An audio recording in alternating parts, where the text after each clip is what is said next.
اعوذ باللہ من الشیطان الرجیم بسم اللہ الرحمن الرحیم۔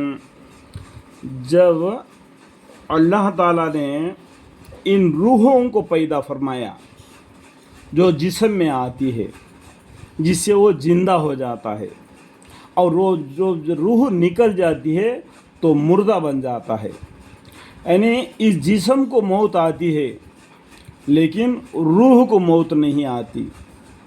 روح کو فرشتوں نے اللہ کے حکم سے لیتے ہیں اور انہاں کے اچھے لوگوں کو روح ایک دفتر میں اور برے لوگوں کے روح ایک دفتر میں جمع فرماتے ہیں۔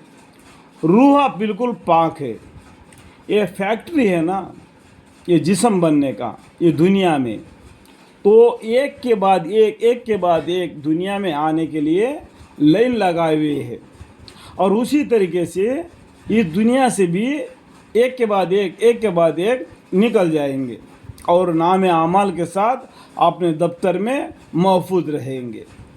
کل قیامت کے دن اللہ تعالیٰ ان سبھی انسانوں کو ایک بار جگا دے گا اور سبھی روح آئے ان کے بدن میں ایک ساتھ آگے گھس جائیں گے، سب زندہ ہو جائیں گے۔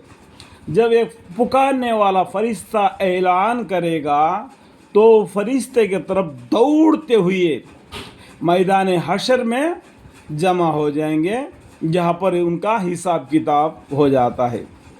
سورہ رحمان میں اللہ تعالیٰ فرماتے ہیں سنفرغ لکم ایھا الثقلان، اے انس اور جن تو اپنے رب کے کون سے نعمتوں کے منکر ہو جاؤ گے۔ اللہ تعالیٰ ہمارے حساب کتاب کے لیے خالی ہو جاتے ہیں۔ اس ٹائم پر اللہ تعالیٰ زمین کو اپنے بائیں ہاتھ میں پکڑیں گے اور ساتوں آسمان کو لپٹ کر دہینے ہاتھ میں پکڑیں گے، اور تانبے کا زمین ہوگا، سورج نیزہ پر ہوگا، کوئی آدمی پلسرات پر ہوں گے، کوئی جنت میں، کوئی دوزخ میں ہوں گے۔ تمام فرشتے اپنے اپنے ڈیوٹی میں لگ کے انسانوں کے اعمال ناموں کو چیک کرنے کے لیے لائن میں کھڑے ہو جائیں گے، اور باقی فرشتے چاروں طرف خلقہ باندھے ہوئے اللہ کے تسبیح میں مشغول ہوں گے۔ سبحان اللہ والحمد للہ ولا الہ الا اللہ واللہ اکبر کا بھنبھناہٹ ہوگی۔ اس طرح یہاں پر اللہ تعالیٰ نے قرآن کریم میں فرماتے ہیں اور جب کہ آپ کے رب نے اولاد آدم علیہ السلام کے پوچھتے تھے، دیکھو جتنے بھی روح نکلے آدم علیہ السلام کے پوست سے نکلے، ان کے رب نے اولاد آدم علیہ السلام کے پوستے سے ان کی اولاد کو نکالا۔ دیکھو جتنے بھی ہیں آدم علیہ السلام کے پوستے سے نکلے، اس کا مطلب سبھی آدمی جو دنیا میں ہیں سبھی مسلم ہیں۔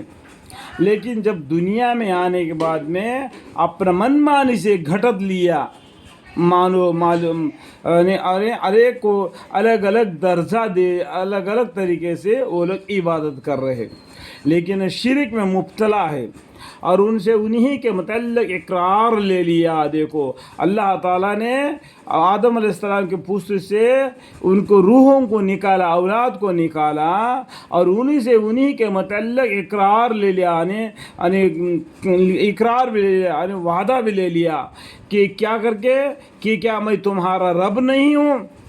تو اللہ تعالیٰ نے ان روحوں سے پوچھا کیا میں تمہارا رب نہیں ہوں؟ سب نے جواب دیا، سبھی روحوں نے جواب دیا کیوں نہیں، ہم سب اسی واقعہ کا گواہ بنتے ہیں۔ اس قصے کا جو روحوں سے اللہ تعالیٰ نے اقرار لیا اس کے ہم گواہ بنتے ہیں۔ آپ ہماری مالک ہیں، آپ ہمارے کارساز ہیں، آپ رب العالمین ہیں، ہم آپ ہی کی عبادت کریں گے کر کے اللہ تعالیٰ کے سامنے ان لوگوں نے اقرار بھی کیا۔